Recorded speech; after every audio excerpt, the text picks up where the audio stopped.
There's a funny saying that goes, if you're going through a lot, keep going. My way of putting it is, if you're going through a lot, why not stop and ask for directions? My name is Ibuku and welcome to Spotlight with Ivy. On this season of Spotlight, we are featuring amazing ladies that are doing great stuff in their craft.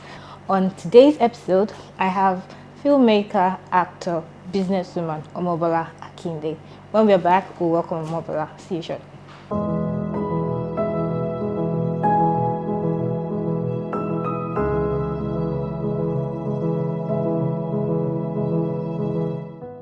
Welcome back to Spotlight. So in today's episode, I have with us Omobola Akinde. Omobola, you're welcome to today's episode.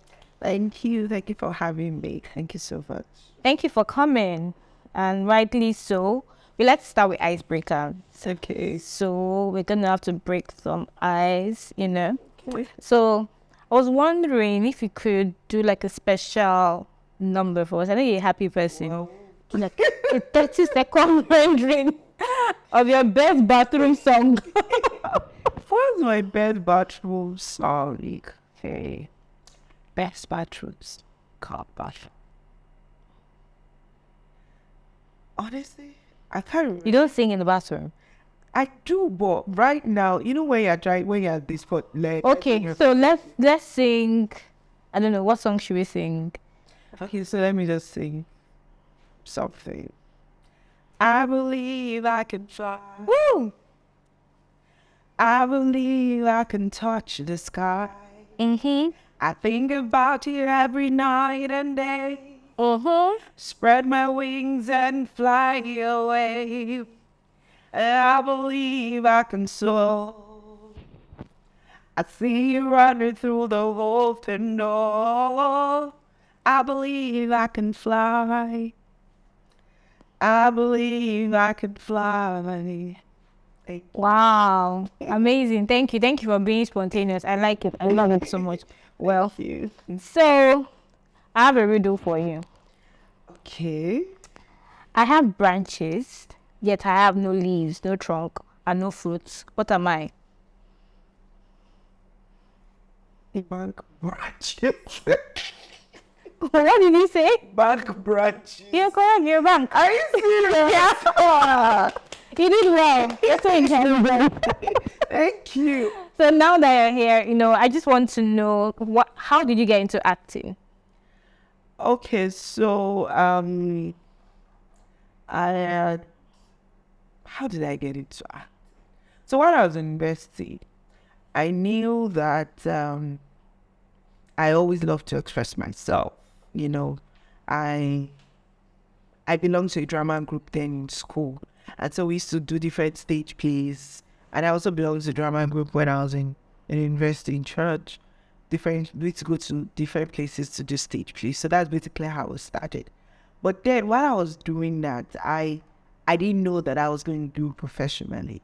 I just thought that it was a thing then. And so I remember that when I had finished school, I had served. So I'm one of those people that I like to explore the world. Like, I just believe that anything that you have ever dreamt about, it's okay to try it out. So I was at that time where, I'd finished school. I didn't want to get a job immediately. Most people just want to get a job. No, I wanted to try out different things, explore. So I was like, okay, I have some time in my hands. I was like, okay, this thing that I tried in school, why don't I just try it again? So I remember that. Sorry to cut in. Do you think that thought was a divine, thought, or it was just like a random? Do you believe in things like that, having like a divine thought? So I don't think that any thought comes out of it's out of isolation. I believe that every thought that comes to our mind comes from somewhere. So I'm a child of God, so I can't claim that it's the Spirit of God. But even though that I did not place it, it was just a thought in my head. And the fact that I wanted to just explore and try out, different things. Then I was returning different places. I was doing different things. I just wanted to live, So how did you know, out of all these thoughts that were going through your head, was this loudest? Or it was just one? So like I said, I was trying out different things. So at that time, yes, I think he was the loudest. So at that time, I'll see movies and I'll say, I like this thing. I feel like I should do it. I've done it before, it should come again, And so like I didn't know how to start, but then I just felt like I like this thing. I like this thing. I've always liked it. I just said, let me just try it out, So I want to ask you a question. From identifying that you like it to recognizing that you like it, like what was that process? Because sometimes you may like something, but you don't know you like it. So because I had tried it out in school and I knew how passionate I was about it, even though it was just in university shenanigans, then when I belonged to a drama group, and it was a Christian drama group, I knew how we take it so seriously, rehearsals and all of that. So I knew that it was some form of way that I would love to express myself. Yes. And so when there was time, I said, why not if not? There's time right now. Why not just try it out? And I feel like life always presents with you opportunities that you will just be able to, sometimes, not every time you recognize it, if you're sensitive, to know that, there is an opportunity here. Why not? And honestly, I remember that when I had made up my mind that I wanted to do it. So there's some guy that I met randomly on the road. Now, I would say that all of this could be divine coincidences. But I like to believe that when God is trying to tailor you to a path, he just gives you, even if there are just signals here, pointers here and there, and so I met some guy, then I was working. So I started working. Are you hearing? I started working. And then this particular day, there was no bus in the bus stop. I was in VI. My office was in VI then. There was no bus in, and all of that. And so plenty people at the bus stop. And then this guy stops beside me. Was driving, stops beside me. I think he was drizzling. Stops beside me. Now, in my head, I thought it was someone I knew. In his head, too, he thought it was someone he knew. Do you understand? So he said, hi, hello, where are you going to? And I said, oh, I'm going down there, blah, blah, blah, blah. I thought you thought it was someone you like. That's where you're going to. Where? No. Strange. Duh. When you now wind up, like, both of you come to realization, I don't know each other. Okay. Do you get, but where are you going to? Do you get? I'm like, oh, I'm going down there. And I saw that there were plenty of people at the bus stop. There was no bus. So, like, this was just in the yes, actually.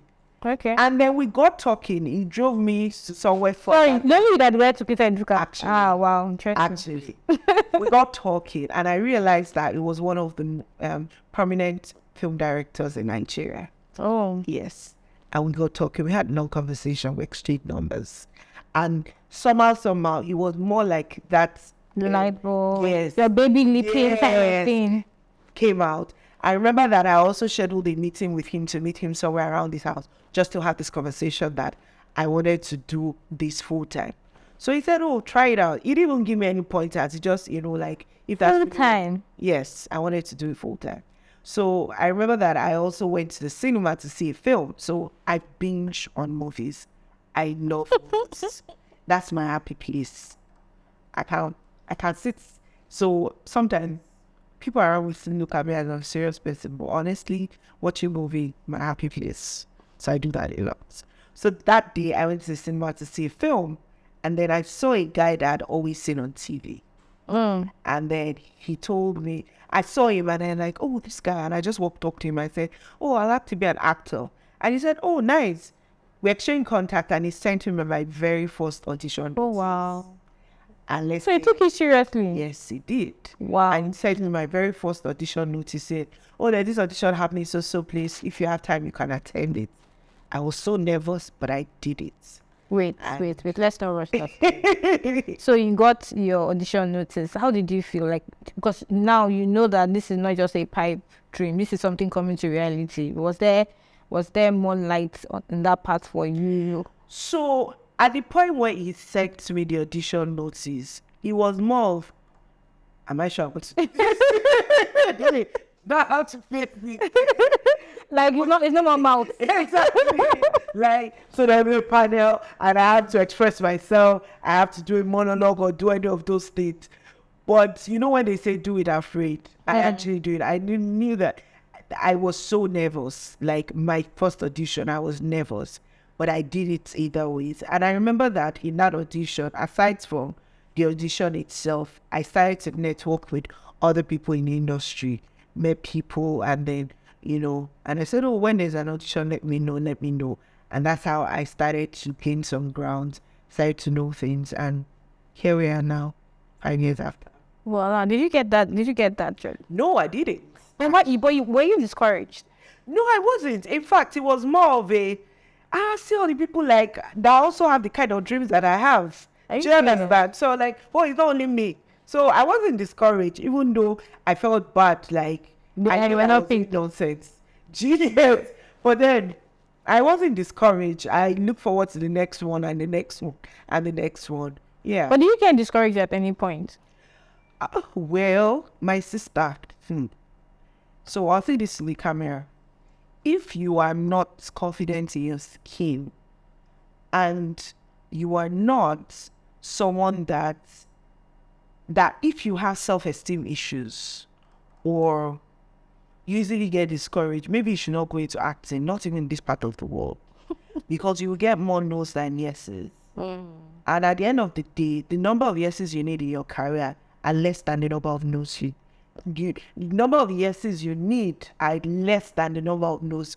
But in 1,000 yeses, you probably get 1,000 no's. You probably get 2 yeses that would help you each step to move to the ladder. So yes, a lot of times I felt discouraged. That almost sounds like life, really, because you get a lot of no's. Yes. Until you get there. Yeah. And of course, because of what I look like, I'm your regular girl on the street, supposedly. But you're a beautiful girl. I know, right? I know. I'm so beautiful.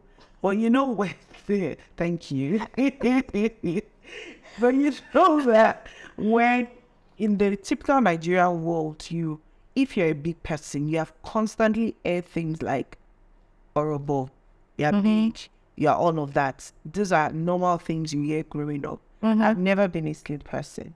And so even though our parents think that they're just saying these things, but you don't know what you're doing to your children, and so the normal typical world has made anyone on the plus sides generally body conscious. You think that you're not as beautiful as someone that's clearer than you, or you're not, you won't be the first point of action. Like when you're going to pick characters, and all of that. And so it has taken me to the point to realize that when it comes to film, anybody can be in any role, so far you fit what they're looking for. So even though we might have more stories that have people on the slimmer side, but I realized that I usually don't compete with anybody if they need someone. Yeah, you're niche on your own. Do you understand? When they need someone that looks like me. Because in the real world, there are people that look like me, and when we're telling stories, they're also normal human beings. You're trying to relate and tell their stories. So yes, it was a point when I realized that even if you tell me that, oh, we're not casting you for this, it doesn't mean that I'm not a good actor. It just means that I don't fit the profile of the character that you're looking for, which is fine. And so it has taken me, but initially when I started, I stayed there, I wasn't good enough, or there's something wrong with me. So how did you deal with that in your mind? And I know you also a psychologist, but it's a difference being a psychologist and then being able to evaluate yourself and come to like a new awareness. How did you deal with that? I don't call it that mindset, because it's the reality. You go for auditions and, oh, sorry, we can't take you, and you know that this is a dream that you have, this is what you want to do. How did you deal with that mentally? So first of all, understanding that I am good enough no matter what comes. And so it starts from inside before it comes out. So for you to, first of all, I want you to be like gruesome, because the truth is you can say these things. Many times people just say, "Oh, I am," but the truth is saying it and believing it are two entirely different things. You know, how do you get from that stage of saying it to believing it, or whatever process you had to get through to be able to mentally accept it? So one of the things I used to do is that I would look at myself in the mirror, and then I'll see you're so beautiful, right? And I used to do that a lot. And I'll look at my features, my face. I have beautiful eyes. I look at them, I smile, and like, you're so beautiful. I see it with a lot of intent. Initially, sometimes it didn't make sense. But the more I said it, the more I began to believe it. And like I said, nobody can help you through this process. Nobody can. Even your family members will still make you feel like you're not good enough. And so it has to start with you. And I also know that as a Christian, using scriptures also helped me. I'm fearfully and wonderfully made. That might sound cliche, but it actually does help me. And one of the things that also helped me is that I began to dress the way that I liked. And so it gave me a better body image. That is to say, when I go out, I have more like, oh, she looks good. Do you get dressing my body the way that I loved it to look good? And so whether you like it or not, 95% of it, first of all, comes from you, and also how you make people perceive you. Do you understand? But did you have any audition or you went to maybe they said something hurtful or did something? Of course. So like, or the one, okay. Yeah. So there was sometime, I can't forget, one man, he's still in the industry, saw me. I went for the audition. Large industry, large audition. There were so many people. I think I crossed over to the first stage of the audition. At the second stage, it was where I met this particular man. And then there was like 4 people in the room, people that were trying to audition. So they call you one by one. And then he came there, and then, and then he called me out and said, with what you look like, you know that you can really not really go far in this industry. Don't bother. The people hear him say this. So like I said, he called me aside. Like, so nobody heard. Yeah, don't bother. I can't forget his image. I can't even forget the scenario. Don't bother doing this again. That's what he told me. Wow. What was going on your head? So it was a thing of. So of course I went home after that. I didn't even bother auditioning. Are you serious? Wow. It was a harsh reality. Was it the director? So it was one of the judges auditioning. Okay. People. So you just felt like if you had passed through, there would have been no. Yeah. And then, but then he collected my number and we said, if there's anything else, I can call you for it. Now, in retrospect, I realized that he uses that as a tool to work on the minds of actors so that you are now at his beck and call, and then he might take advantage of you sexually. I didn't know that then. So I remember that after then I tried calling him, say, blah, blah, blah, and then he would say, come and see me somewhere. And I'm like, hold up, how did you get here? But like I said, in retrospect, I realized that was his tool to work on your mind, to feel that you're not good enough, and then rely on him to be able to get you something, and then he takes advantage of that. So my question to you is, why didn't you take advantage of that? Why didn't you go? Because the truth is, to be real, some people have a dream and it's like, oh, by any means or by hook or by crook, I'm going to have to do this to be able to get, what I want to get. Wasn't that you didn't want it badly, or you didn't think it was worth sacrificing certain things? I am first of all a Christian. And I'm unapologetic about that. And my values come from there. And so I would say that it was not even a thing that I considered. It was either, if that was the only option for me to get to the top of my career, then there was no point. If God didn't want me to do it, then there's no point. I won't come and see your turn. Do you understand? And I don't even believe that any man can make anyone. Honestly, God can use you, but even if he decides to use you, you can choose not to be used. But God will still do what he will do. He can decide to use someone else. So I don't believe that anyone can make me a star. Only God can. And so I don't think that the powers is in the hand of anybody. Do you get what I'm saying? So that mindset had always been there. Like, so even when people say, oh, we can make you something, you can't make me. Even if you tried. Then if God gives you the power and you allow yourself to be used. Do you understand? So yeah, that's it. Wow. So this guy is in the industry, right? Yes, he is. And nobody has called him out. Same. But has it seen you since then? Has it seen you? And has this, well, let me not do that thing. I know sometimes, because the truth is sometimes, it's like someone said when Jesus rose from the grave, he didn't go back to tell all the Pharisees that, see, I'm now alive, that kind of thing. But sometimes it's actually quite tempting to be able to say, hey, have you seen what I've done? Have you seen how far I've come? Do you feel tempted to try that with him? Honestly, no. No. Honestly. Because I've grown past, maybe when I was younger. You stop being petty. Yeah.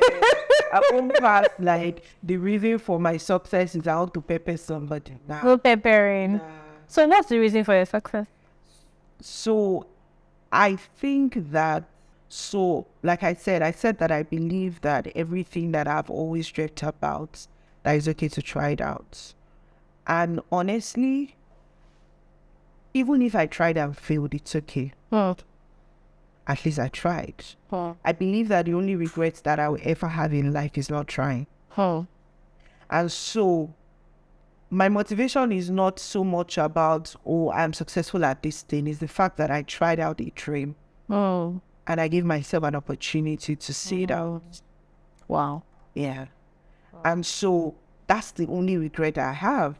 And I also believe that the greatest gift I can ever give my children is the fact that I give myself opportunities to dream and live through my dreams.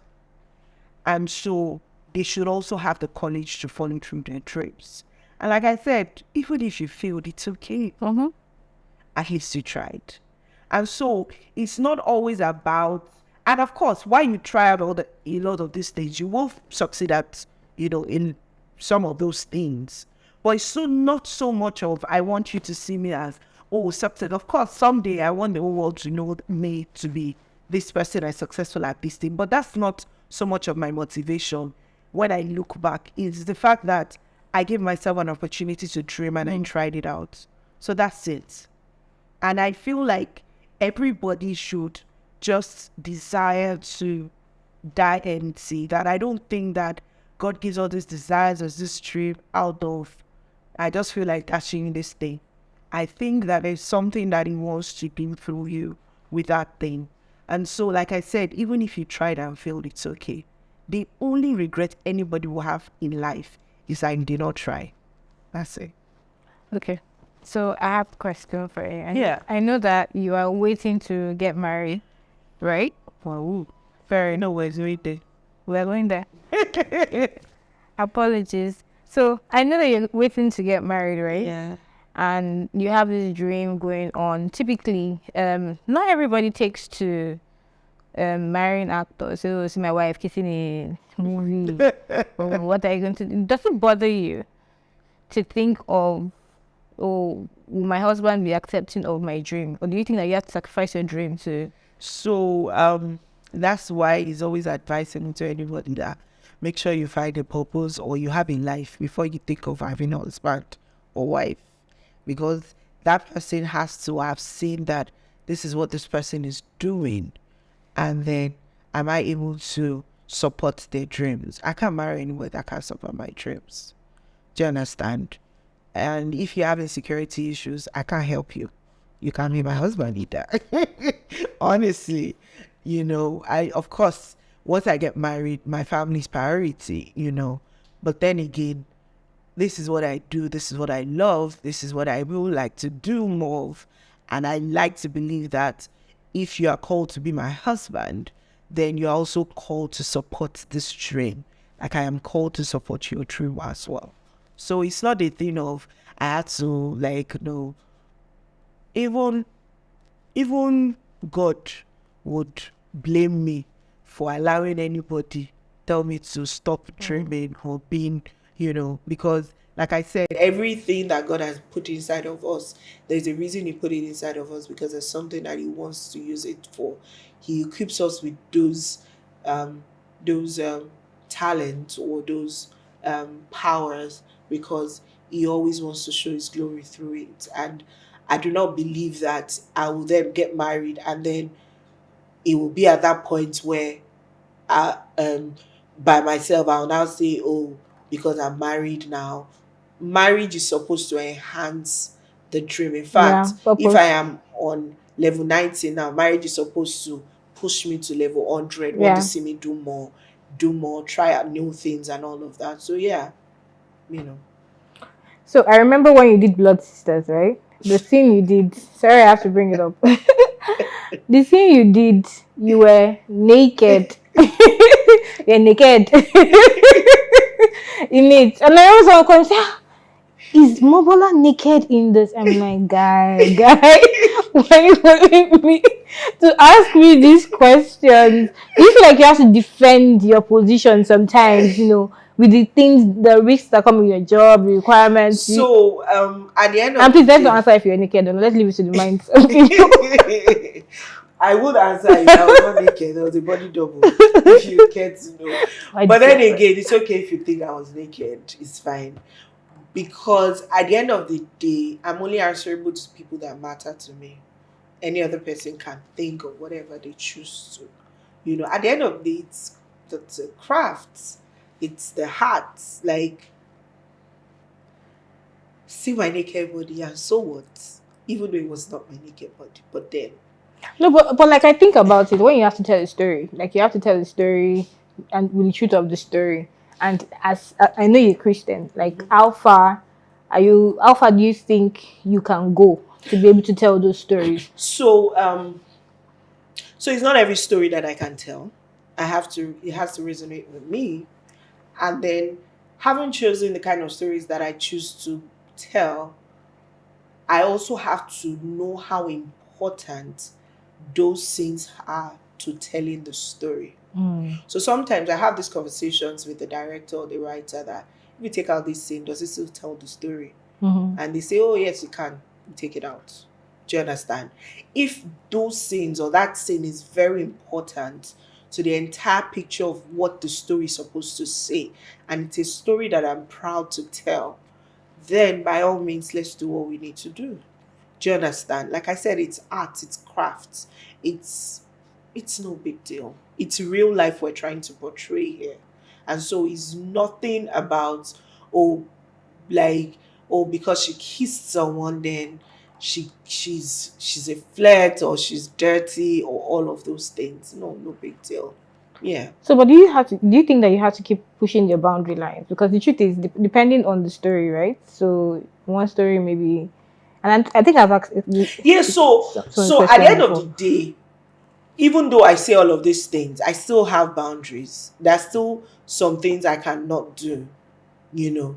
Even though I say all of these things that I'm saying, there's still some things that I cannot do. Not even for $1,000,000. Yes, because not even for $1,000,000. not even for $1,000,000.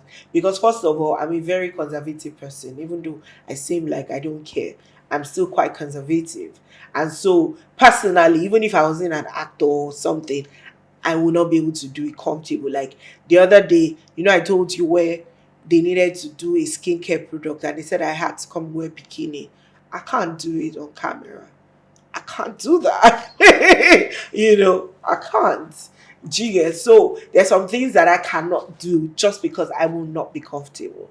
And there's no point in me being on camera and I'm not comfortable. So yeah. But how does it affect your family? You're from a very conservative family. And how conservative they are, even kissing, is a big deal. The first time your father saw you kissing on camera, so I don't think my father has ever seen me kissing. He hasn't kissed. So he hasn't seen you kissing. Seen any movie that I kissed him. So he believes that you don't kiss on camera. I don't know. We've never had that conversation, but he will be all right. But how did they take you transitioning into acting? They sent you to school to read. What did you read again? So I studied microbiology. Thank you very much. Master's in psychology. And then you now decided that you wanted to be an actor. you know. Of course, there was some bit of constraint. It was a thing of, so studying microbiology was, I wanted to study medicine, or they wanted me to study medicine. You know, she's a brilliant chap. Every parent just believes once you're brilliant, you're in science class, all you can be is being a doctor. So Mm. I actually also applied, to study medicine, but they did not give me, like we always say. They did you not give you. Definitely. they did not give me, medicine. But then again, I got into microbiology. I did it, even though I hated microbiology, but I did Did it, it for sha. them. Yes, I did it, sha. And then when I went, so two points were breaking points in my life. And it was when I studied psychology. Getting into psychology is a long story. Let's not even go into that. And then meeting some guy, his name is Coach Sam. I can't forget him. I remember that Coach Sam, then I met him somehow and we had conversations. And one thing he told me that struck with me, and it still strikes till date, is that whatever you studied in school is a tool that you are equipped with for your life's goal. Do not box yourself to a corner and say, I Mm. studied microbiology, I studied Mm. accounting, and that's all I can be. Mm. School equips you, whatever it is you study, And so it was at that point, hearing that gave me light bulb moment that I could be anything. Mm. I could be literally anything. So I Mm. started to dream. What are the things that I like? I like this. I like that. I like this. It's okay. I'm trying it all out.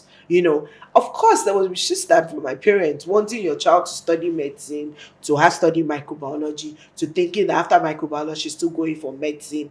And then after microbiology, she says she's done. She's not doing medicine. And then she wants to go into acting. Who makes money from acting? They are literally tagged as, dirty people in quotes. They don't, and all of those things. There were pushbacks, and of course, initially there was no money. We're just, they just see you go out for Sure enough. audition, showing up every day, and they're wondering when will my child begin to bring you money and all of that. And then when they started seeing the coins coming in one by one, like, Uh-uh. and then they started watching me on TV, Mm-mm. like, And then their friends will say, I saw Mobola. and I'm like, could they bad though? They say, I saw Mobola. So you mean my Mobola? Yes, your Yes, Mobola. Those kind of do you parent get? So conversation. yeah, that's it. So, and when they see me on TV, I remember that one day I invited them to come watch me perform live on stage, and they were so proud, like, oh my god, my child is a good actor. And then, those moments were priceless, because it was in those moments that they realized that there is no going back for this girl, and that's it. Yeah. Do you think that you ever wanted validation from your From loved them. ones? In as much as you knew that this was, did you want validation for Of your dream? course, everyone loves validation, especially from their loved ones. There's nothing as sad as going through life and there is no support from the people that are closest to you, especially those times where things are not as rosy. You want someone to just encourage you and say it's okay to keep trying. Sometimes it almost felt like I was in my world by myself, Mm. because I couldn't tell them that I wasn't making money, and then I had to still go out. You know, sometimes I'll say, tell them to borrow me money. All those kind of things. So it somehow looked like I was You're the on one. serious. Yes, on serious. I was my world all by myself and all of that. But the good part is that, or was that, while I was, trying to get a break, I'm still trying to get a break, even though I've done a number of lead roles and I've been in, remarkable stories. I've told remarkable stories. I still feel like there's a lot of, way at the top that I'm still, reaching Too. to and all of that.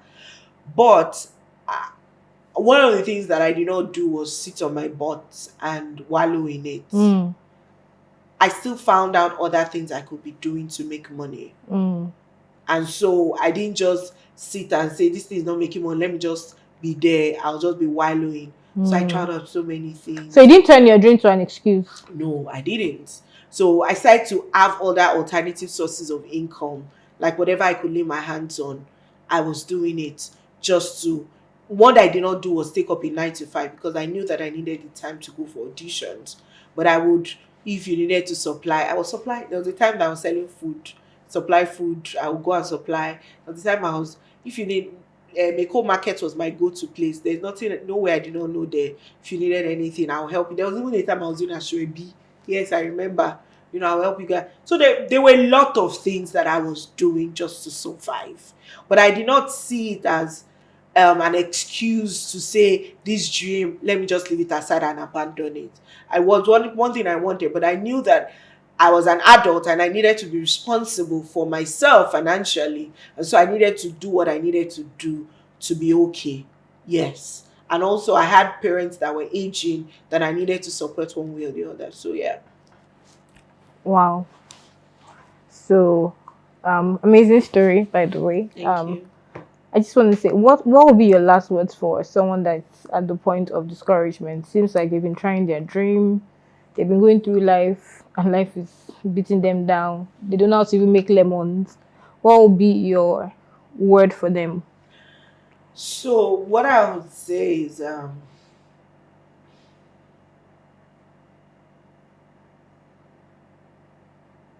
show up Hmm. and stop showing up. Hmm. Because consistency has been proven over the years, decades upon decades, that has shown to beat Hmm. any other thing in life. Hmm. Don't stop showing up. Wow. One day, the showing up will pay off. That's it. Wow. Thank you, Omobola. Thank you. Thank you so much. Omobola Akinde. Thank you. Thank you, everyone. Thank you. Thank you for having me. And that's it on today's episode. I do hope you enjoyed yourself. I had an amazing time. Until next week. Bye-bye.